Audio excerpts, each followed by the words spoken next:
Mabuhay. My name is Roy A. Basilio. My experience throughout my journey as an OGT sa Dakak Beach Resort, it has been an exciting and fun experience yun, no? So, sa being part of a well-known hospitality establishment gave me the opportunity yun to observe and participate in real life hotel operations, allowing me to apply everything I had learned in school.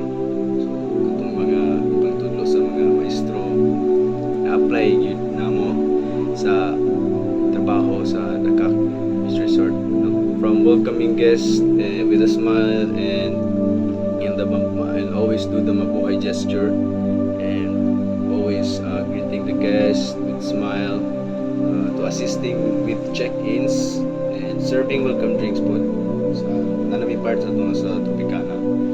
And every task helped me understand the true value of professionalism, patience, and teamwork. When it comes to hands-on naman po, experience truly helped shape my work ethic, discipline, and management. It taught me how to adapt, stay focused under pressure po, and also to manage my time. Silbi sa mga kay idugay ko tingmata. Comfortable na po ko sa mga nagpangitabo dito sa mga hands-on. Dahil hindi gingon nga nakakrana, pero sa pag ujitin ako dito daghan yung natunan, like sa kusina, sa pag-serve, sa pag-take order, daghan yun. So it made me realize how much I enjoy working in hospitality industry yun. Bagay yun sa akong skills, no? So I now feel more prepared in industry, ready for my future employment, and knowing I've gained with the skills and mindset needed to succeed in this field.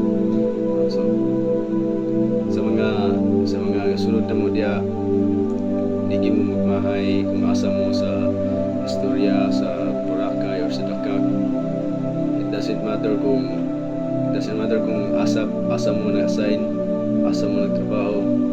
Daghan jud gyapon mo matun-an bisag sa ating labara mo or unsa, hindi na mag-matter. Ang mag-matter is na may matun-an, and also keep going, do not stop, and ask about guidance sa taas.